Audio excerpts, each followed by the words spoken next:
These numbers tell the story of a city in economic freefall. Washington, D.C.'s downtown office vacancy rate hit 20.5% in 2025, and more than $12 billion in commercial property value vanished since 2020. But behind these stark statistics lies a deeper transformation that is reshaping not just the nation's capital, but the very concept of the American workplace. For decades, Washington, D.C. operated on a simple economic formula. Federal workers and contractors commuted into the city, filled office buildings, bought lunch, grabbed drinks after work, and fueled a thriving downtown ecosystem. In 2019, 70% of workers in Washington, D.C. lived outside the city, making it a commuter economy. Those workers could not be taxed on their income by the District of Columbia, yet they were the lifeblood of downtown businesses and the foundation of the city's commercial tax base. Then came March 2020, and everything changed overnight.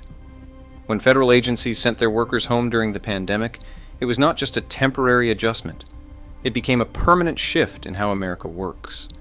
The share of employed D.C. residents in the private and nonprofit sectors with no commute rose from 7.1% in 2019 to 29.9% in 2023. A Washington Post poll revealed the stunning magnitude of this change. Just 19% of remote-capable workers now commute to work 4 or more days per week, compared with 70% who did so before the pandemic. More than a quarter of the D.C. metro workforce now works from home in any given week, ranking at the 6th highest rate of any American city. The implications rippled through every corner of the downtown economy. Office buildings that once commanded premium rents now sit partially empty. The numbers become even more staggering when you break them down by building class. Trophy buildings, the cream of the crop, have a 10.2% vacancy rate. Class A buildings are 21% vacant. Class B buildings have reached 23.2% vacancy. These are not just statistics on a spreadsheet, they represent millions of square feet of empty space that once housed the federal government's vast workforce. The financial carnage extends far beyond vacant offices. Analysis of more than 500 high-value commercial office buildings in D.C. shows that 86% of them lost value between 2020 and 2025. The total loss exceeds $12 billion in building value. When you examine the entire portfolio of 572 high-value office buildings, their collective worth plummeted from $66.1 billion in 2020 to $55.9 billion in 2025. That is a devastating 15.4% decline. D.C. Chief Financial Officer Glenn Lee delivered sobering news to the City Council. Annual commercial property tax collections are expected to fall as much as $300 million below 2021 levels. The ripple effects extend to every revenue stream the city depends on. In total, analysts predict a loss of $190 million in tax revenue if commuters continue working from home, and that is likely an underestimate that does not account for indirect impacts. The restaurant industry tells perhaps the most human story of this economic transformation. Sean Townsend, President and Chief Executive Officer of the Restaurant Association Metropolitan Washington, watches an industry in crisis. He says, "Restaurants that middle-class families have long depended on are disappearing." He adds, "Policies working against affordability are falling hardest on neighborhood restaurants that serve neighborhood families." The numbers back up his concern. 2025 became a record year for restaurant closures in the district, with 92 establishments shuttering their doors, compared to 73 closures in 2024 and 48 in 2022. Mid-priced restaurants, those charging $21 to $40 per person, accounted for 2/3 of the closures. These are the places that once thrived on the steady stream of federal workers grabbing lunch or meeting colleagues for dinner. Downtown has seen a devastating string of closures. Georgia Brown's, McCormick and Schmick's, Officina Cafe, BLT Steak, and Nerds and Nibblers all closed their doors. Restaurant owners blame empty offices and what they call unforgiving landlords who refuse to lower rents to match the new economic reality. The crisis deepened when 44% of fast casual restaurants reported they expected to close in 2025 due to rising costs, declining foot traffic, and federal layoffs. Their outlook for the future is even bleaker, with 51% expecting the poor conditions of 2025 to worsen. But then came January 20th, 2025, and the pendulum swung dramatically in the other direction. President Trump signed executive orders on his inauguration day that would transform the federal workforce once again. The Office of Personnel Management gave federal workers roughly a month's notice. They would be returning to the office full-time. The timeline was swift and unforgiving. February 7th became the deadline for agencies to submit implementation plans. February 24th emerged as the return-to-office deadline for many agencies. The State Department would cancel almost all telework by March 1st, with remote workers required to be in office by July 1st. The Department of Education set June 1st as its deadline. The human drama of this transition played out in ways both predictable and absurd. Nearly 17,000 federal workers were expected to return to Washington Navy Yard, but there were only 4,400 parking spaces available on base. One federal worker marveled that they had not seen this much of a backup in about 3 years. The return was not smooth. In one Department of Health and Human Services office, there was no Wi-Fi or full electricity in the first hours when people returned.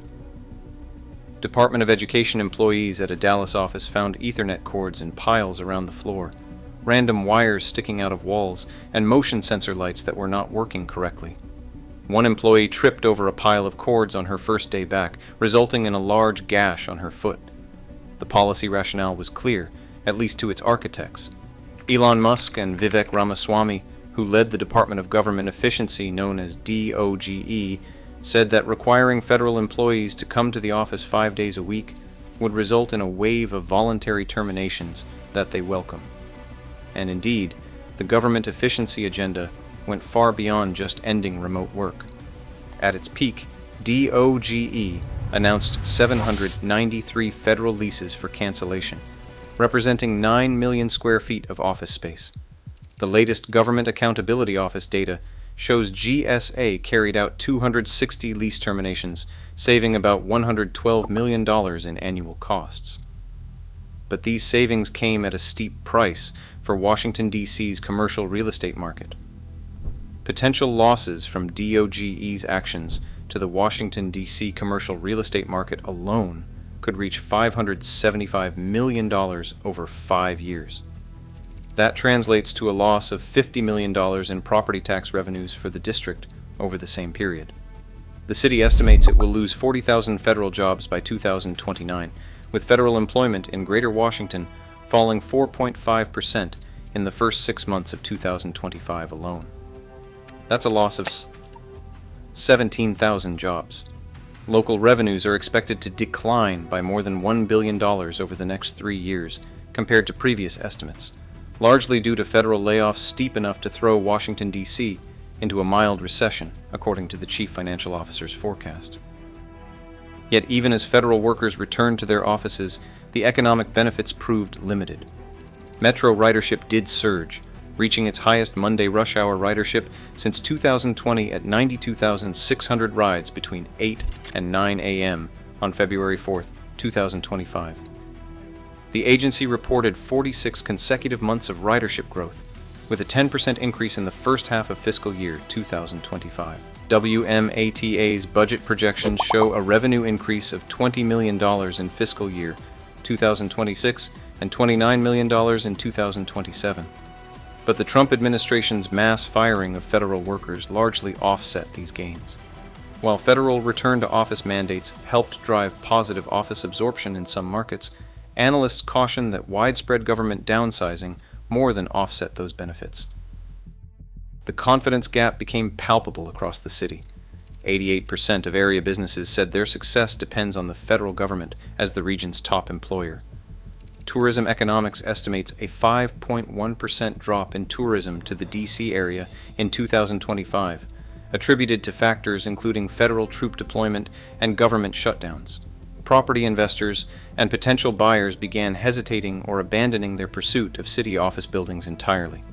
The The difficult market conditions contributed to a decline in investor confidence that created a self-reinforcing cycle of economic pessimism. In response to this crisis, Mayor Muriel Bowser launched ambitious initiatives to reimagine downtown. Her comeback plan set a goal of adding 15,000 downtown residents. The Housing in Downtown program, launched in March 2024, represents a $41 million investment designed to convert office buildings into residential units. Bowser explained, "We have a beautiful downtown, we have buildings that need people in them, and we have a need for more housing in our city. The Housing in Downtown program recognizes all of that, and it's an important part of our growth agenda." The results have been encouraging on the conversion front. The Geneva project, which broke ground in January 2026, represents the largest office-to-residential conversion in D.C. history, delivering 532 new homes, including 60 permanently affordable units.